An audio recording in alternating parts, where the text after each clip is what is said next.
Selamat malam warga budaya, senang sekali hari ini saya Bendina dan Wulan menyapa Anda langsung dari Komplek Balai Budaya Minomartani Ngaglik Sleman. 107,7 Radio BBM, Radio Budaya, Radio Warga, Radio Kita Bersama. Nah, warga budaya bersama Radio Vokasi selama 1 jam ke depan, saya dan Wulan akan membawakan berita-berita yang lagi hangat nih diperbincangkan di media sosial dan di media cetak maupun media online. Nah, kita juga udah menyiapkan musik-musik pilihan dan hiburan yang pastinya bakal menarik bagi dan bakal menemani malam warga budaya sekalian. Bener gak tuh Wulan? Betul banget nih Bendin. Oke, tanpa berlama-lama lagi langsung aja kita ke berita yang pertama. Baik, berita pertama yakni Presiden FIFA puji Indonesia usai kalah tipis dari Guinea.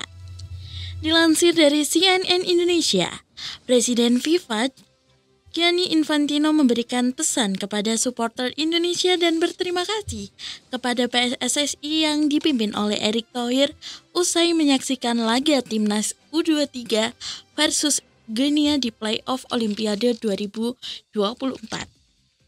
Infantino bersama Ketua Umum PSSI Erick Thohir menyaksikan langsung pertandingan Indonesia versus Guinea dalam laga playoff Olimpiade Paris 2024 di INF Clairefontaine, Prancis, Kamis 9 Mei.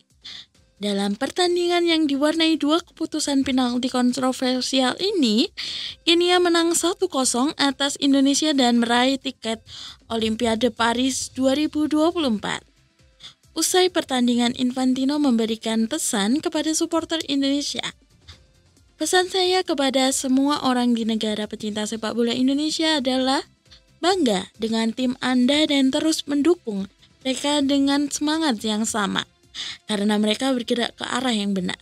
Ucap Infantino yang dikutip dari laman Instagram pribadinya pada Jumat 10 Mei dini hari. Menurut Infantino, Indonesia melewatkan kesempatan untuk tampil di Olimpiade dengan kekalahan yang sangat tipis. Saya menyaksikan mereka bermain di Clairefontaine, Paris hari ini dapat dikatakan bahwa tim tersebut melewatkan kualifikasi bersejarah untuk Olimpiade dengan selisih yang sangat tipis, kata Infantino.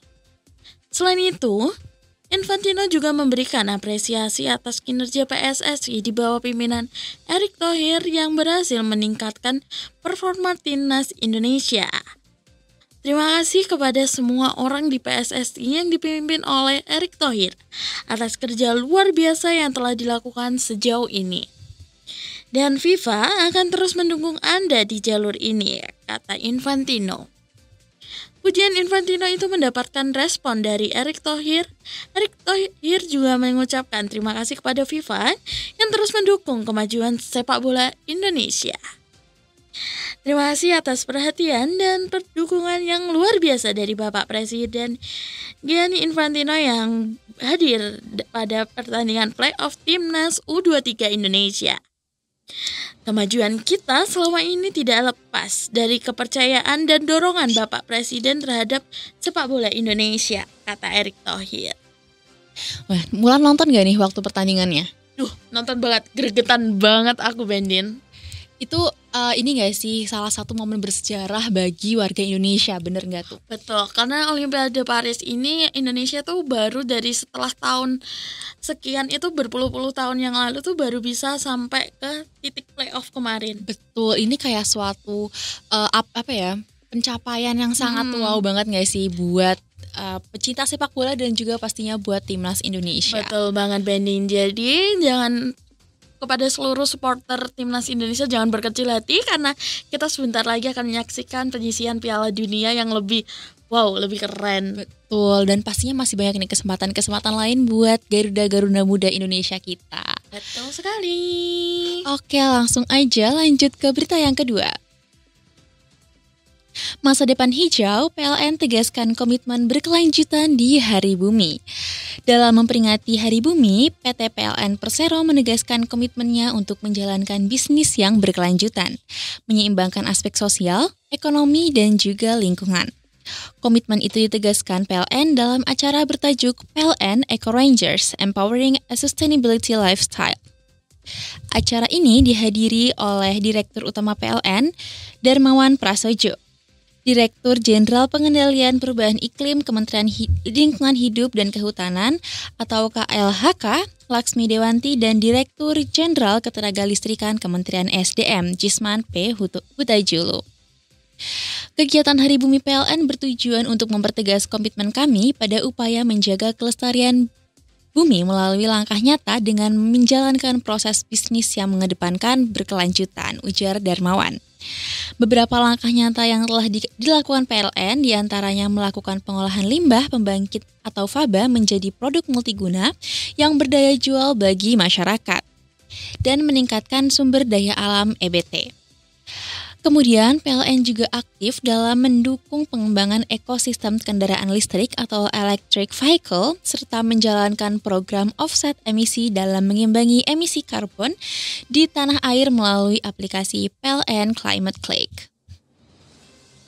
Dengan pendekatan yang komprehensif dan kolaboratif, dalam hal ini PLN telah mengadopsi gaya penggunaan teknologi ramah lingkungan dan diharapkan dapat melindungi bumi dari dampak negatif perubahan iklim dan membangun masa depan yang lebih hijau dan berkelanjutan untuk generasi mendatang, kata Darmawan. Darmawan melanjutkan, perubahan iklim merupakan persoalan global saat ini, karena 1 ton emisi CO2 di Dubai akan menimbulkan dampak kerusakan yang sama dengan 1 ton emisi CO2 di Jakarta. Maka satu-satunya cara untuk menghadapi tantangan perubahan iklim adalah melalui kolaborasi. Menurut Darmawan, penyelarasan antara Rencana Umum Ketenagalistrikan Nasional atau RUKN dan Rencana Usaha Penyediaan Tenaga Listrik RUPTL Terhijau PLN merupakan milestone dalam langkah mencapai transisi energi di tanah air.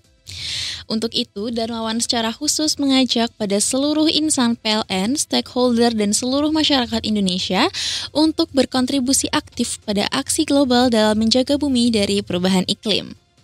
Sementara itu, Laksmi menambahkan sebagai negara yang menandatangani Paris Agreement, Indonesia bersama 194 negara lainnya telah berkomitmen untuk menjaga suhu bumi tidak melebihi 1,5 derajat Celcius dalam 1 abad mendatang. Dia pun mengapresiasi berbagai terobosan yang ditempuh PLN sebagai tulang punggung transisi energi, termasuk menggaungkan sustainable lifestyle guna mencegah perubahan iklim di Indonesia. Senada dengan Laksmi, Jisman menyampaikan bahwa pemerintah Indonesia telah menyusun roadmap transisi energi guna meningkatkan pemanfaatan energi baru terbarukan atau EBT dan mengurangi ketergantungan pada energi fosil. Untuk itu, pemerintah dalam hal ini telah menyelaraskan RUKN dan RUPTL Terhijau PLN sebagai langkah nyata dalam memerangi global warming. Wah, ini berita yang udah lumayan happening, udah lumayan lama ya, ternyata masih berkelanjutan sampai sekarang. Karena emang krisis iklim ini ternyata nyata, teman-teman. Warga budaya sekalian pasti merasakan bahwa akhir-akhir ini tuh di Jogja panas banget. Betul banget, panasnya itu kalau kata kita tuh panas ngentang-ngentang. Iya, betul. Dan itu ternyata efek dari perubahan iklim ini. Jadi mungkin kita sebagai warga budaya yang baik, warga negara yang baik bisa tuh saling menjaga lingkungan dan mengurangi emisi karbon juga tuh. Betul, karena setiap derajat yang naik pada suhu di planet kita bumi ini juga akan mempengaruhi kehidupan kita untuk anak cucu kita ke depannya nanti. Betul banget tuh, Wulan. Oke, lanjut ke berita selanjutnya, warga budaya. Suhu April di Indonesia catatkan rekor terpanas dalam 4 dekade terakhir. Dilansir dari CNN Indonesia, Indonesia mencatatkan rekor April terpanas dalam 4 dekade terakhir dengan suhu panas rata-rata mencapai 27,74 derajat Celcius. Gelombang panas atau heat wave tengah melanda sejumlah negara Asia, mulai dari Thailand, India, hingga Vietnam. Gelombang panas ini menyebabkan sejumlah sekolah ditutup dan bahkan kematian karena yang disebabkan sakit oleh udara panas. Meskipun Indonesia tidak dilanda heat wave, suhu di sejumlah wilayah terpantau cukup tinggi hingga mencatatkan rekor pada bulan April tahun lalu. Suhu udara rata-rata pada bulan April 2024 adalah yang tertinggi dibandingkan dengan bulan April dan tahun 1981 hingga 2023, kata Ahmad Fahri Rajab, Kepala Pusat Informasi Perubahan Iklim Badan Meteorologi, Klimatologi dan Geofisika BMKG, dikutip dari channel News Asia. Deputi Bidang Klimatologi BMKG Ardasena Supaheluwakan juga mengkonfirmasi temuan tersebut. Indonesia mencatat suhu udara rata-rata pada April sebesar 27,74 derajat Celcius. Menurut data BMKG, angka tersebut merupakan yang tertinggi untuk bulan April sejak 1981 dan mengalahkan suhu rata-rata tertinggi April terakhir yang tercatat di tahun 2016 yang mengalami kenaikan sebesar 0,1 derajat Celcius.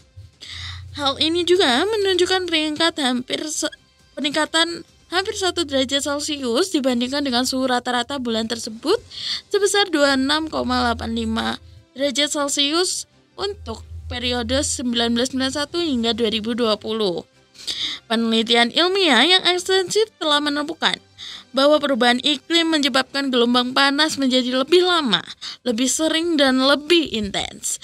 Menurut pemantau iklim Uni Eropa, sejak Juni tahun lalu setiap bulan merupakan periode terpanas yang pernah tercatat secara global. Penduduk Asia Selatan dan Asia Tenggara dari Myanmar hingga Filipina menjadi korban suhu udara yang sangat panas pada bulan lalu. Lebih dari 100 rekor suhu jatuh di seluruh Vietnam pada April. Sementara itu, Bangladesh dan Myanmar juga mengalami rekor panas pada bulan tersebut. Guswanto, Deputi Bidang Meteorologi BMKG, mengatakan meski suhu di beberapa wilayah Indonesia cukup tinggi dan panas, namun hal tersebut tidak terkait dengan fenomena gelombang panas yang melanda sejumlah negara Asia. Menurut Guswanto, udara panas yang terjadi di Indonesia belakangan merupakan fenomena yang bersiklus terjadi setiap tahun sebagai akibat dari adanya gerak semu matahari dan kondisi cuaca cerah pada siang hari. Saat dihubungi cnnindonesia.com beberapa waktu lalu, Guswanto juga mengungkapkan kalau kenaikan suhu di Indonesia merupakan fenomena cuaca panas terik, bukan gelombang panas. Ia mengatakan Indonesia tidak memenuhi syarat untuk mengalami gelombang panas. Wah, warga budaya. Tadi di berita kedua kita sempat membahas tentang kenaikan suhu secara global. Nah, kali ini juga kita dibahas nih kenaikan suhu yang ada di Indonesia. Betul banget tuh Wulan. Ternyata emang kita ngerasa panas akhir-akhir ini tuh ada penyebabnya. Betul. Gitu. Jadi warga budaya gak lupa banget kita mengingatkan seluruh warga budaya untuk tetap menjaga dehidrasi tubuh supaya tidak terjadi sakit. Iya, benar banget. Dan jangan lupa kalau keluar pakai sunscreen ya. Betul. Karena sunscreen sekarang penting banget mengingat matahari Jogja yang sangat terik ini. Sunscreen juga dibutuhkan untuk menghalau UVA, UVB. Betul. Yang akan menyebarkan salah satu penyebab kanker kulit. Betul banget, Wulan. Nah, sebelum kita lanjut ke berita selanjutnya, kita akan muterin beberapa lagu untuk warga budaya yang ada di rumah. Jadi, selamat mendengarkan.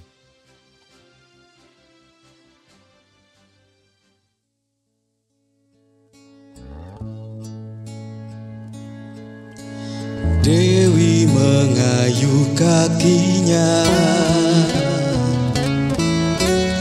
berlari seperti bayangan, tak ku kejar hingga fajar.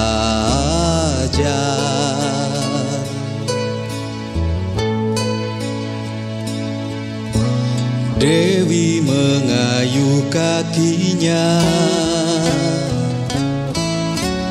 berlari seperti bayangan, tak ku kejar hingga fajar.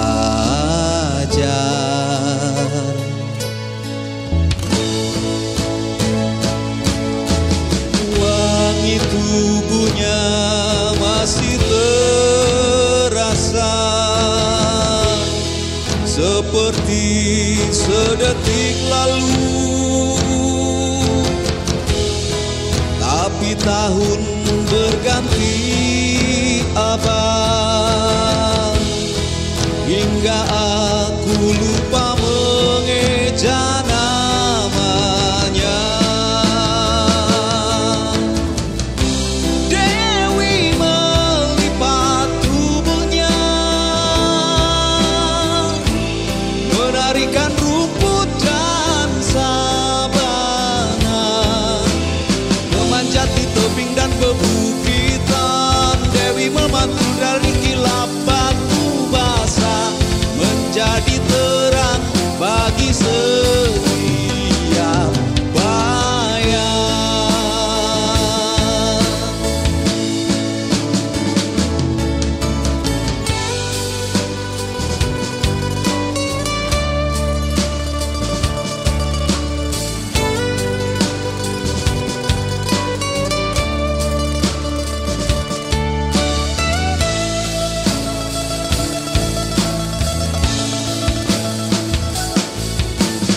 Dewi mengayuh kakinya,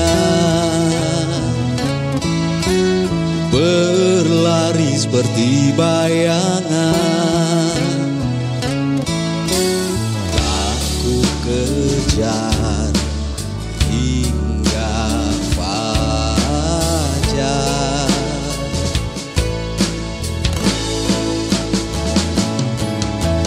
Wangi tubuhnya masih terasa seperti sedetik lalu, tapi tahun berganti abad, hingga aku lupa mengeja namanya. Dewi melipat tubuhnya, menarikan rumput dan sabana, memanjat di tebing dan bebukitan. Dewi memantul dari kilap batu basah, menjadi terang bagi setiap bayang. Dewi melipat tubuhnya,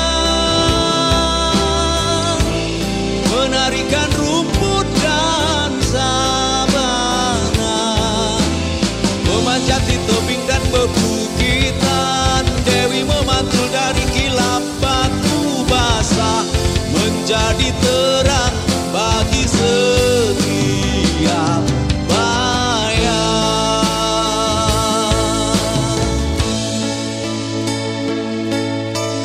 Dewi mengayuh kakinya,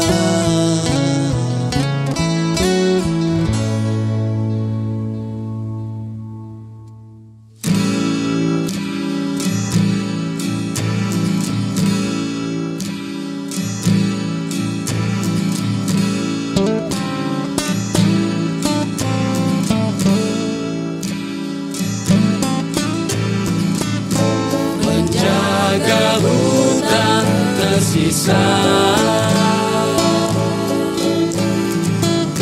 mematabur benih sepanjang sungai, menjadi tunas, mencengkram tanah, mensyukuri sepenggal hidup.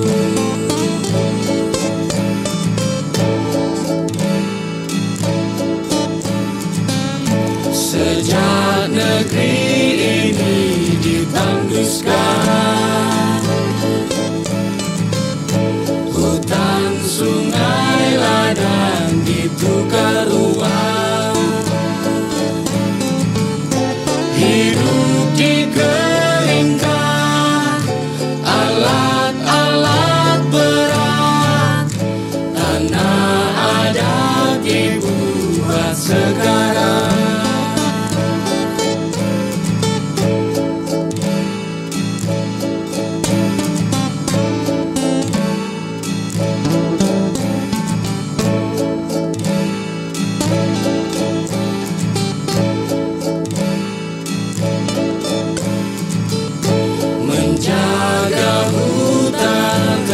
gelisah, Mama tabur benih sepanjang sungai, menjadi tunas, mencengkram tanah, mensyukuri sepenggal hidup.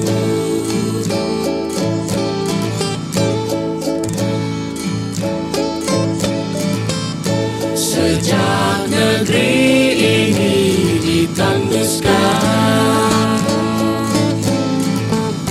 hutan, sungai, ladang ditukar uang, hidup dikeringkan, alat-alat berat, tanah adat dibuat segera.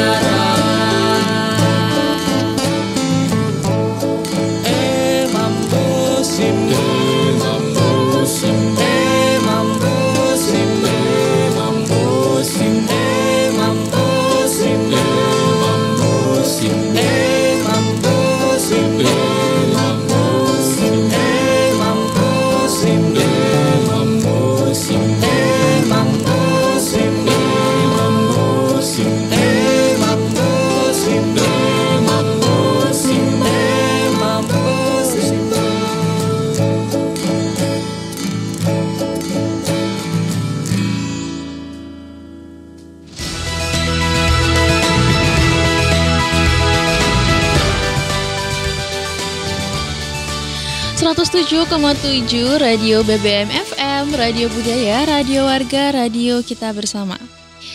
Nah, lanjut lagi nih, kita ada di berita keempat. Ada uji coba peniadaan separator Ring Road Yogyakarta dimulai dari Monjali hingga Condong Catur. Dilansir dari tribunjogja.com, jalan arteri atau akrab disebut Ring Road Yogyakarta memang jadi jalur utama penghubung wilayah kabupaten atau kota di daerah istimewa Yogyakarta.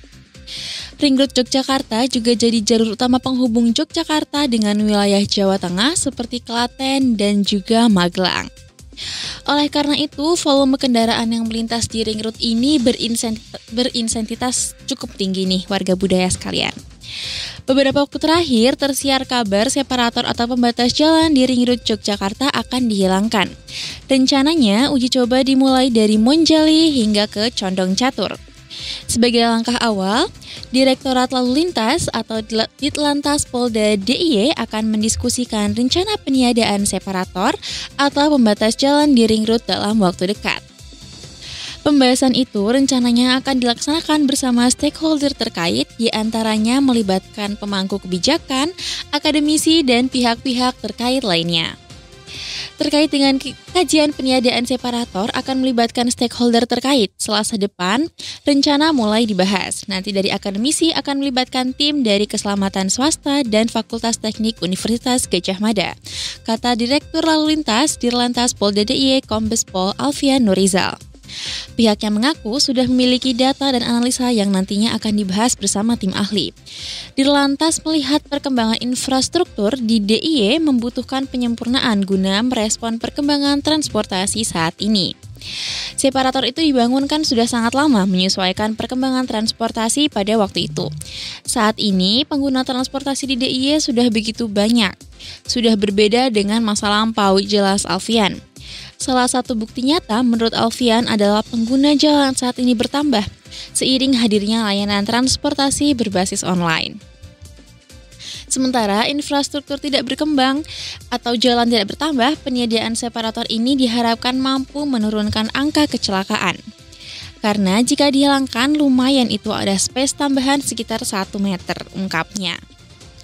Mantan Kapolres Jember ini menyadari munculnya rencana peniadaan separator ini akan memicu pro dan kontra di kalangan masyarakat. Menurutnya, hal itu adalah hal yang wajar karena upaya yang akan dilakukan ini merupakan langkah besar untuk perkembangan infrastruktur di daerah istimewa Yogyakarta. Setelah pembahasan pertama ini dilakukan, pihaknya sudah menyiapkan jalur uji coba peniadaan separator di jalur Ring Road Yogyakarta.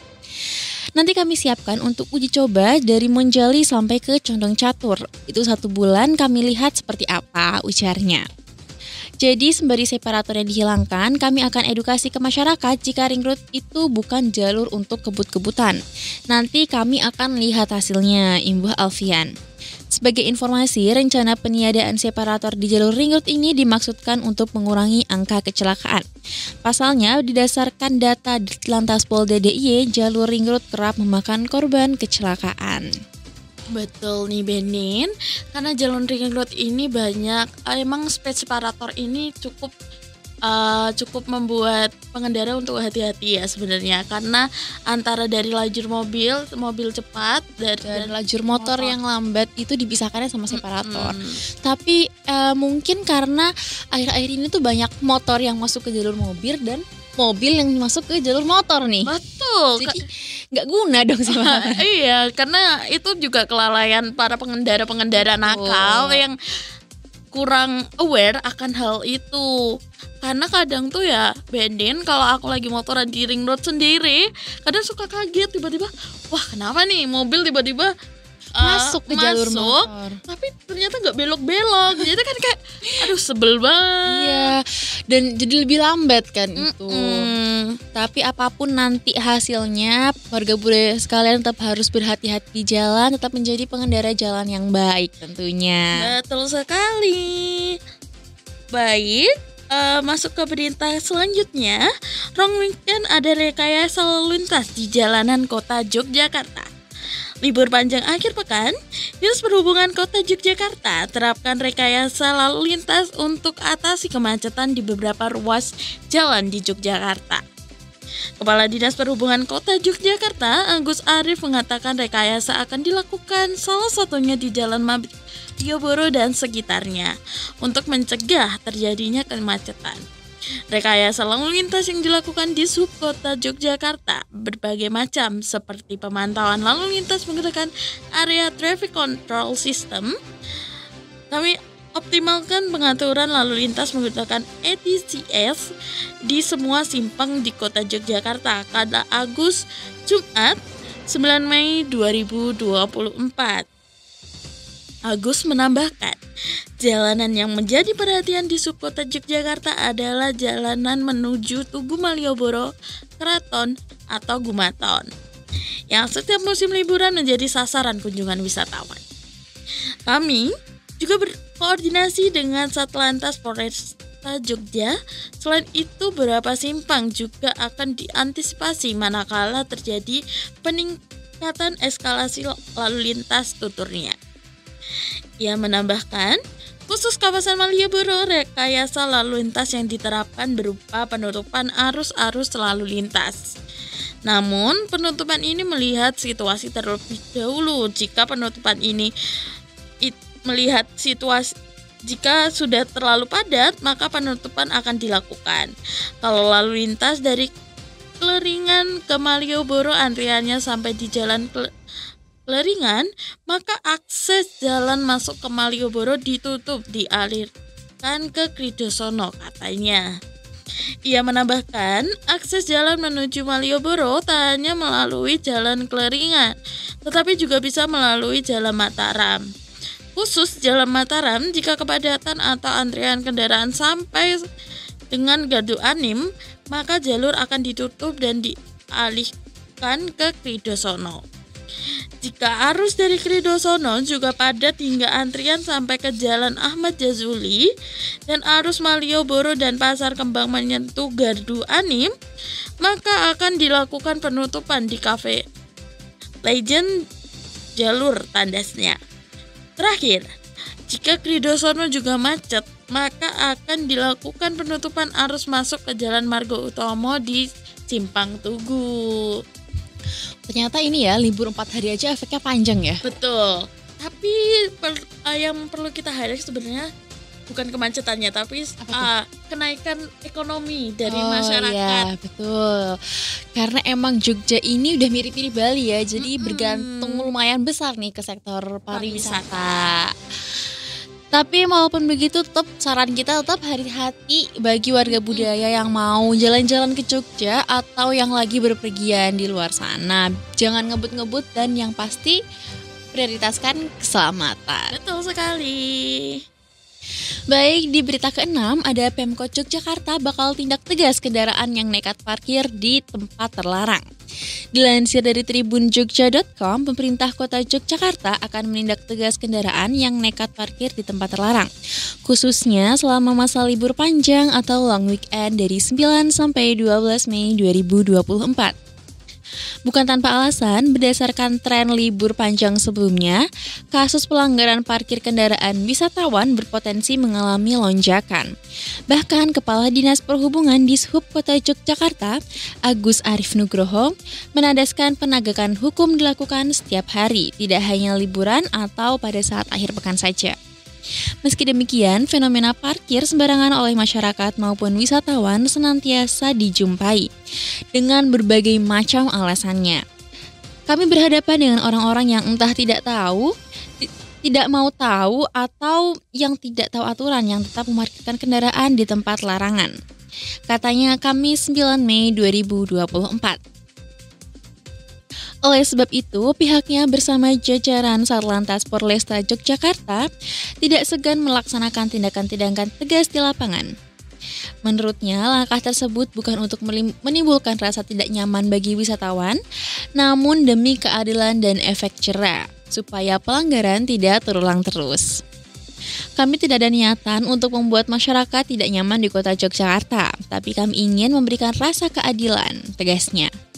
Maka pelanggar itu kami berikan surat cinta yang ditempel di kendaraan, kami gembok dan kami gembosi sampai prostitusi penilangan oleh teman-teman Satlantas Polresta Yogyakarta, tambah Arif. Ia mengungkapkan dalam menjatuhkan sanksi di lapangan pun pihaknya tidak tebang pilih, meski yang melanggar kendaraan plat pemerintah sekalipun. Dikisahkan beberapa waktu lalu, petugas Dishub sempat menindak kendaraan plat pemerintah dari luar Jogja yang diparkirkan di tempat terlarang nih. Dulu pernah kita tangani langsung dan yang bersangkutan langsung minta maaf. Alasannya nggak tahu, itu klise dimanapun. Padahal ada tanda biku-biku dan papan larangannya, cetusnya. Adapun wisatawan yang hendak mengakses tempat parkir di seputaran Malioboro, Tugu, dan Kraton atau Gumaton bisa langsung menyambangi deretan TKP yang tersedia. Misalnya ada TKP Abu Bakar Ali, TKP Beskalan, Ketandan, Senopati, dan Ngabean. Kemudian wisatawan juga bisa parkir di ruas jalan umum yang sudah disediakan seperti di jalur lambat Jalan Marga Utomo, Jalan KH Ahmad Dahlan, Jalan Perwakilan, dan Jalan Mataram. Parkir Ngabean itu hampir selalu setiap hari, tapi selalu alasannya jauh. Padahal jaraknya dengan titik 0 km hanya 900 meter, ungkapnya.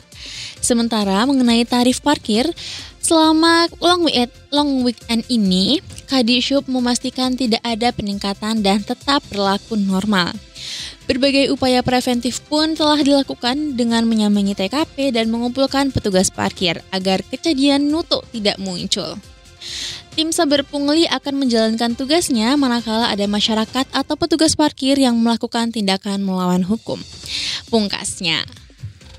Nah, jadi selain tadi udah ada rekayasa lalu lintas, nah untuk usaha preventif agar wisatawan di Jogja tetap nyaman, diadakan juga nih penertiban parkir di tempat terlarang. Betul. Gimana Wulan tanggapannya?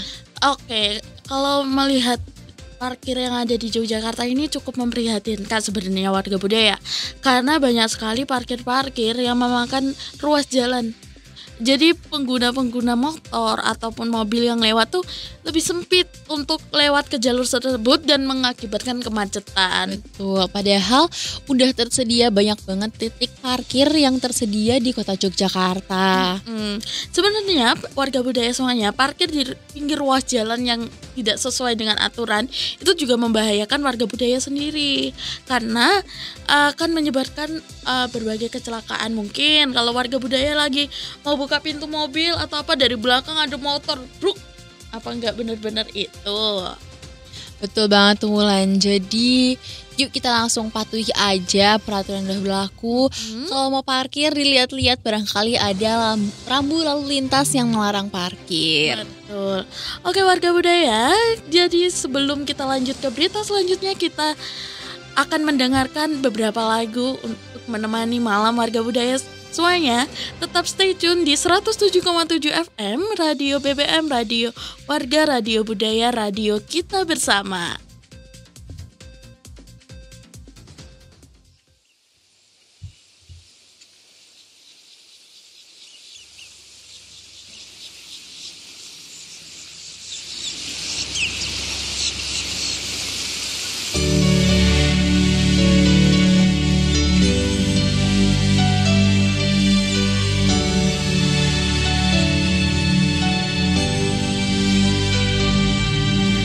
Keringat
Oke, 107,7 FM Radio BBM, Radio Warga, Radio Budaya, radio kita semua. Baik, kembali lagi di segmen Warta Berita. Kita akan beralih ke berita selanjutnya.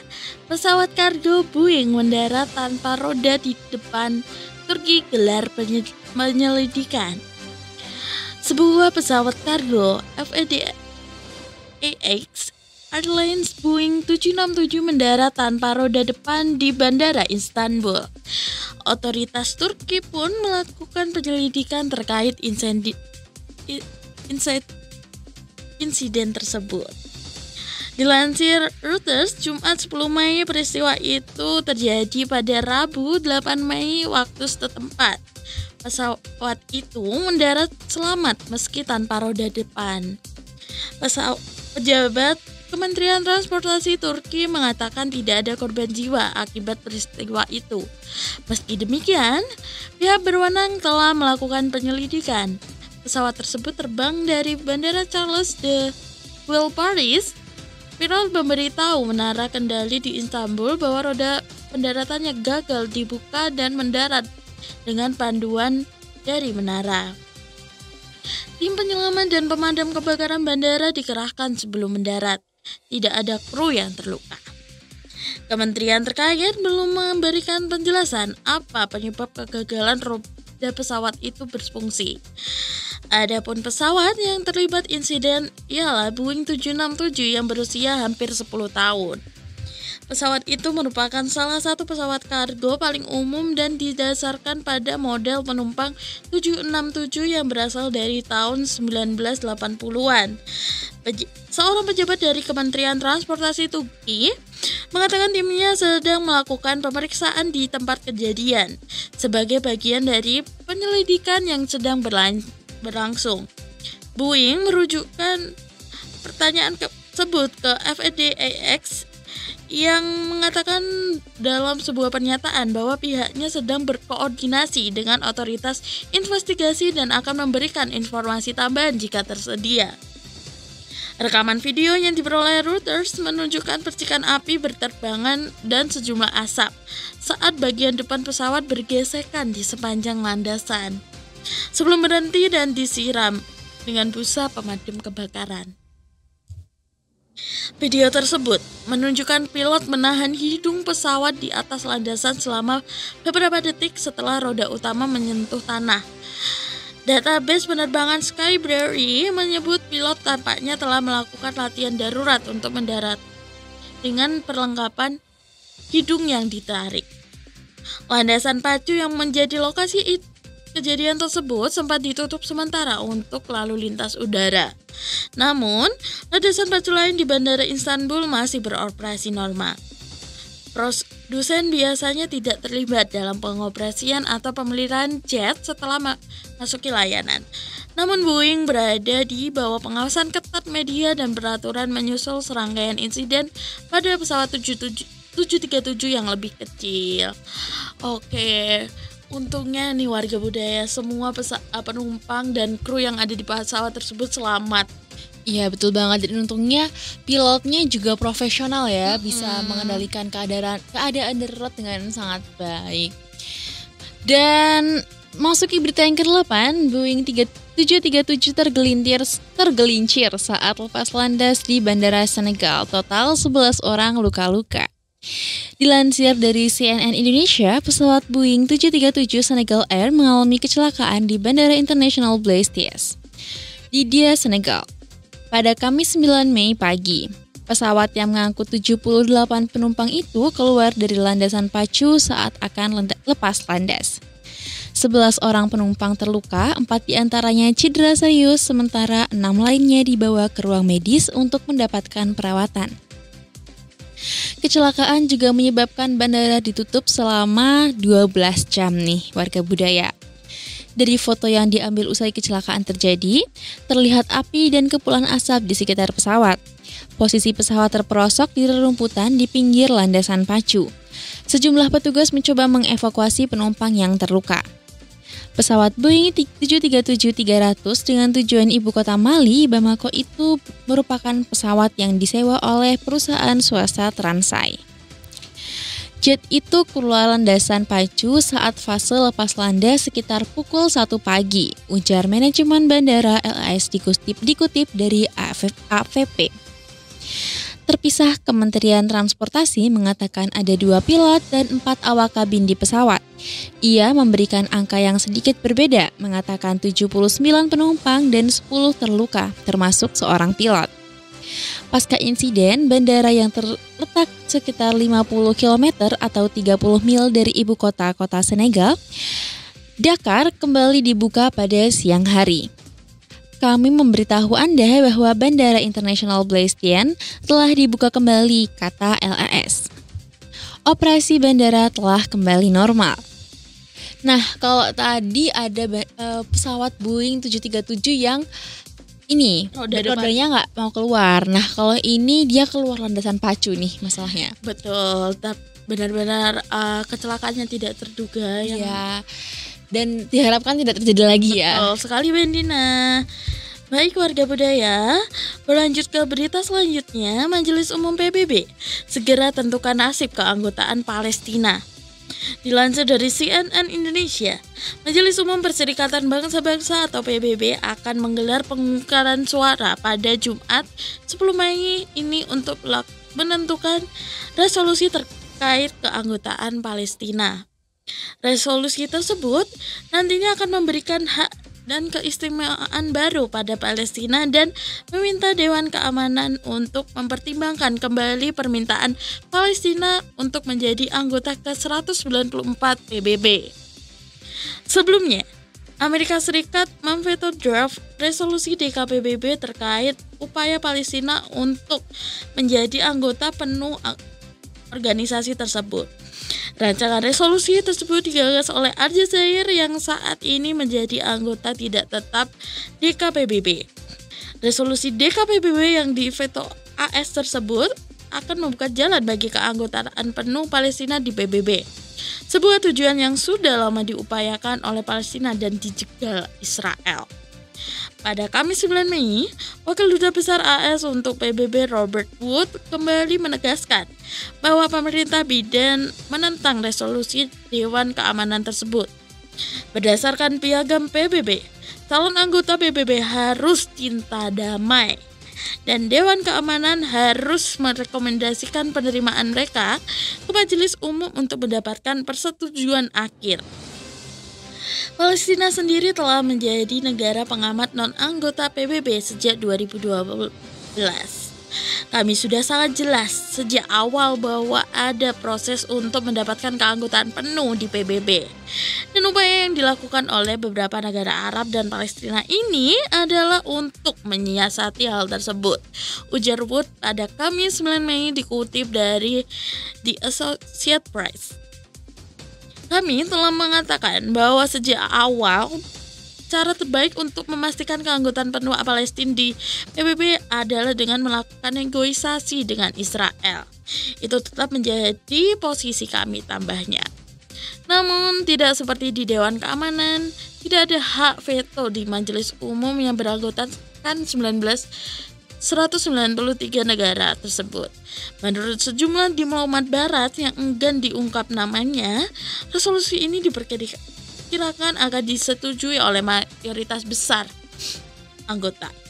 Rancangan resolusi tersebut akan menentukan apakah negara Palestina memenuhi syarat untuk menjadi anggota PBB. Dorongan baru untuk keanggotaan penuh Palestina di PBB muncul ketika perang di Gaza semakin bergejolak. Dalam berbagai pertemuan Dewan dan Majelis, krisis kemanusiaan yang dihadapi Palestina di Gaza dan pembunuhan puluhan ribu orang di wilayah tersebut telah menimbulkan kemarahan banyak negara. Wah, berita yang cukup berat ya ini. Betul. Kalau tadi kita ngomonginnya biasanya berita seputar yang di Jogja, ini udah berita internasional. Gimana nih tanggapannya, Wulan? Oke, karena kejadian perang antara Palestina dan Israel ini berlangsung selama bertahun-tahun. Betul, dan udah bukan kayak perang lagi ini tuh. Ini kayak pembantaian. Iya betul banget. Jadi semoga kalau misalnya untuk masuk PBB adalah hal terbaik biar Palestina cepat merdeka, semoga dilancarkan. Betul, karena dalam PBB juga ada asas bahwa kita sebagai anggota bahwasanya harus mencintai kedamaian, harus juga memberikan kedamaian antar sesama negara. Betul. Nah, kalau tadi udah di berita internasional, kita kembali lagi nih ke Indonesia. Pesangon 233 buruh pabrik buruh pabrik bata telah disepakati besarannya. Ketua Pimpinan Federasi Serikat Pekerja Metal Indonesia atau SPMI, Cabang Purwakarta, Alin Kosasih menyebutkan 200 pekerja PT Sepatu Bata Tbk atau Bata yang di PHK imbas penutupan pabrik di Purwakarta, Jawa Barat mendapatkan pesangon sebesar 1 kali ketentuan peraturan Menteri Ketenagakerjaan. Besaran pesangon sudah disepakati manajemen Bata dan pekerja sebagai tanda pisah kedua belah pihak dalam hubungan kerja Rabu 8 Mei 2024 ini. Lalu apa artinya satu PMTK tersebut? Merujuk kepada Peraturan Pemerintah Nomor 35 Tahun 2021 tentang Perjanjian Kerja Waktu Tertentu, alih daya, waktu kerja dan waktu istirahat, dan pemutusan hubungan kerja satu PMTK berarti pesangon yang diberikan 1 kali ketentuan pasal 81 angka 47 Perpu Cipta Kerja tentang perubahan pasal 156 UU Ketenagakerjaan. Merujuk pada pasal 43 ayat 2 mengatakan uang pesangon 1 kali ketentuan PMTK yang diatur dalam pasal 40 ayat 2, aturan tersebut yang besarannya berkisar antara minimal 1 bulan gaji maksimal 9 bulan gaji yang dihitung sesuai masa kerja karyawan. Selain pesangon, karyawan tersebut juga mendapatkan uang penghargaan masa kerja yang besarannya berkisar antara 2 dan maksimal 10 bulan gaji sesuai dengan masa kerja. Karyawan tersebut juga berhak mendapatkan uang penggantian hak. Namun, Alin mengatakan belum ada kejelasan kapan pesangon akan dibayarkan kepada pekerja. PT Sepatu Bata Tbk memutus hubungan kerja atau PHK 200 lebih karyawan imbas penutupan pabrik di Purwakarta, Jawa Barat. Kepala Dinas Ketenagakerjaan dan Transmigrasi Purwakarta Kabupaten Purwakarta, Didi Garnadi mengatakan lebih dari 200 orang yang kena pemangkasan usai pabrik tersebut ditutup. Pihaknya juga telah menerima informasi dari manajemen mengenai kondisi sepatu Bata yang penjualannya menurun. Sebelum menutup pabrik, manajemen telah melaporkan rencana penghentian produksi. Corporate Secretary Sepatu Bata, Hatta Tutuko, mengatakan penghentian produksi dan penutupan operasional pabrik Purwakarta dilakukan karena perusahaan merugi imbas menurunnya permintaan. Ia menuturkan Bata telah melakukan berbagai upaya selama 4 tahun terakhir untuk mengatasi kerugian dan tantangan industri akibat pandemi COVID-19. Di lain sisi, perubahan perilaku konsumen yang begitu cepat juga menjadi tantangan. Namun perusahaan tidak merinci beberapa kerugian yang diderita. Hatta hanya mengatakan kapasitas produksi pabrik jauh melebihi kebutuhan yang bisa diperoleh secara berkelanjutan dari pemasok lokal di tanah air. Nah, sepatu Bata, ngomongin sepatu Bata ini kayak ini gak sih sepatu zaman kita dulu pasti pernah deh kita beli sepatu Bata. Benar, sepatu Bata ini menjadi memorial masa kecil kita semua. Betul. Karena setiap pergantian masa tahun ajar baru yang pasti kayak kita berbodong-bodong nih ke toko-toko Bata. Iya betul banget. Terus biasanya diskon juga gede-gedean. Betul. Jadi berita ini agak sedikit menyayat hati ya, mengingat ternyata sepatu Bata sudah mengalami tantangan yang lumayan berat dan sampai harus mem-PHK karyawan-karyawannya.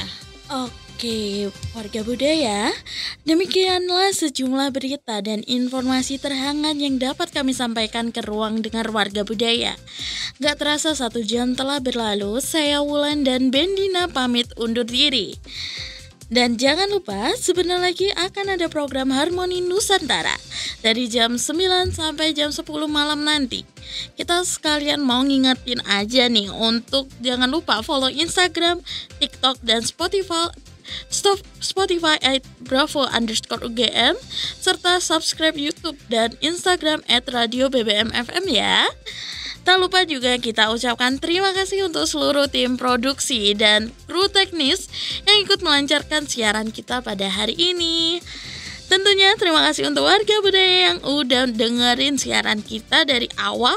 Semoga obrolan kita hari ini bermanfaat untuk kalian semua. Tetap jaga kesehatan dan kebahagiaan ya warga budaya dimanapun kalian berada. So, warga budaya, jangan kemana-mana ya, tetap stay tune di 107 FM Radio BBM, Radio Budaya, Radio Warga, Radio kita bersama. Bye. Sampai jumpa warga budaya.